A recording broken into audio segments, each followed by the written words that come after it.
ఈ నెల 12న దేశవ్యాప్తంగా కేంద్ర కార్మికుల సంఘాలు, రైతు సంఘాలు, వ్యవసాయ కార్మిక సంఘాలు ఇచ్చిన సార్వత్రిక సమ్మెను జయప్రదం చేయాలని రైతు, కౌలు రైతు, వ్యవసాయ కార్మిక సంఘాల రౌండ్ టేబుల్ సమావేశం పిలుపునిచ్చింది. కాకినాడ సుందరయ్య భవన్లో కౌలు రైతు సంఘం జిల్లా అధ్యక్షుడు మోర్త రాజశేఖర్ అధ్యక్షతన జరిగిన రౌండ్ టేబుల్ సమావేశం పిలుపునిచ్చింది. కేంద్రంలో అధికారంలోకి వచ్చిన నాటి నుండి బీజేపీ ప్రభుత్వం గత 12 ఏళ్లుగా దేశ పారిశ్రామిక రంగాన్ని, వ్యవసాయ రంగాన్ని, ప్రభుత్వ రంగాన్ని కార్పొరేట్ కంపెనీలకు తాకట్టు పెట్టే విధంగా వ్యవహరిస్తుందని, అందులో భాగంగానే గత 4 సంవత్సరాల క్రితం 3 నల్ల చట్టాలు తెచ్చి రైతాంగం ఆగ్రహానికి గురైందని, అలాగే రాజ్యాంగం కల్పించిన కార్మిక హక్కులను కాలరాస్తూ 3 లేబర్ కోడ్లు తెచ్చిందని, కోట్లాది మంది గ్రామీణ పేదలకు ఉపయోగకరంగా ఉన్న మహాత్మాగాంధీ జాతీయ గ్రామీణ ఉపాధి చట్టాన్ని రద్దు చేసి జీరాంజీ చట్టాన్ని తెచ్చిందని నాయకులు విమర్శించారు.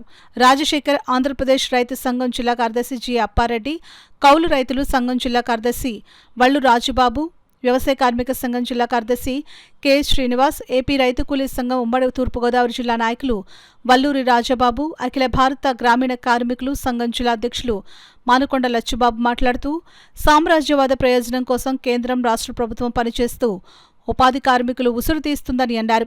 ఫిబ్రవరి 12 సమ్మె జయప్రదం కోసం కరపత్రాలు, సంతకాలు సేకరణ, ప్రదర్శనలు 12వ తేదీన మండలాల్లో ర్యాలీ జయప్రదం చేయాలని సమావేశం నిర్ణయం చేసింది. ఈ సమావేశంలో కౌలు రైతు సంఘం నాయకులు చల్లా సంతోష్ కుమార్, దున్నా అబ్బులు, పెంకె సూర్యనారాయణ, దుర్గాదేవి, గొడుగు సత్యనారాయణ, టేకుముడి ఈశ్వరరావు, అల్లాడ నరసింహమూర్తి తదితరులు పాల్గొన్నారు.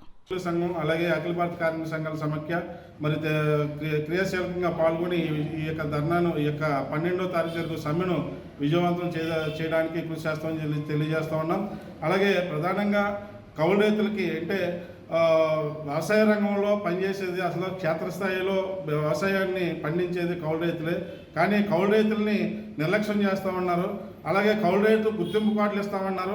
గుర్తింపు కార్డులు కూడా ఎవరికి ఇవ్వట్లేదు. వారికి కావాల్సినటువంటి పథకాలను కూడా అమలు చేయకుండా వారిని మరి వంచి అధికారంలోకి వచ్చినటువంటి కూటమి ప్రభుత్వం కూడా మరి యొక్క కౌలు రైతులను కానీ, వ్యవసాయ కార్మికులను కానీ, రైతాంగాన్ని కానీ వంచేస్తూ ఉన్నారు. కేంద్రం ఏం చెప్తే అది తల ఊపుతూ మరి కేంద్రం చెప్పినటువంటి చట్టాలను అమలు చేయడానికి ఇక్కడ కూటమి ప్రభుత్వం కూడా మరి ముందుకు వచ్చింది. అలాగే 10 గంటల దినాన్ని కూడా 10 గంటల పని దినాన్ని పెంచుతూ, అలాగే నైట్ షిఫ్ట్లో మహిళల్ని పనిచేపిస్తూ మరి ఈ విధంగా ఇటు రైతాంగం మీద, వ్యవసాయ కూలీల మీద, కౌలు రైతుల మీద, అటు కార్మికుల మీద కూడా భారాలు మోపుతూ మరి యొక్క ప్రజా వ్యతిరేక విధానాలు, రైతాంగ వ్యతిరేక విధానాలు, కార్మిక వ్యతిరేక విధానాలు తీసుకొస్తూ ఉన్నారు.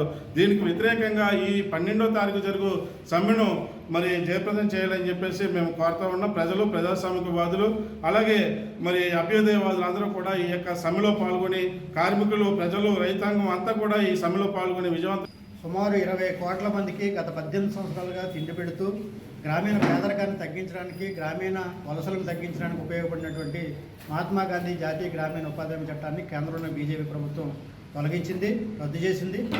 కొత్తగా ఒక కోరలు లేనటువంటి చట్టాన్ని తీసుకొచ్చింది, వికసిత భారత్ పీజీ రామ్జీ అనేటువంటి చట్టాన్ని.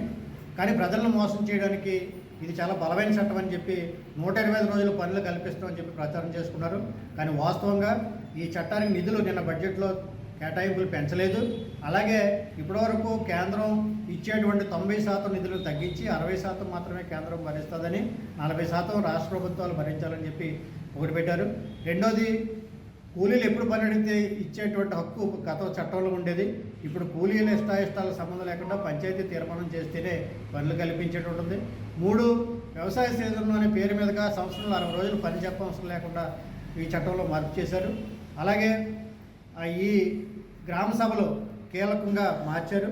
ఈ రకంగా గతంలో ఉన్నటువంటి కూలీల హక్కుగా ఉన్నటువంటి ఉపాధి హామీ చట్టాన్ని భిక్షగా మార్చి కేంద్ర ప్రభుత్వం 20 కోట్ల మంది కూలీలకు అన్యాయం చేసింది. ఈ చట్టాన్ని ఆంధ్రప్రదేశ్లో ఉన్నటువంటి కార్మిక సంఘాలు, రైతు సంఘాలు, కౌలు రైతు సంఘాలు, వ్యవసాయ కార్మిక సంఘాలు తీవ్రంగా వ్యతిరేకిస్తున్నాయి.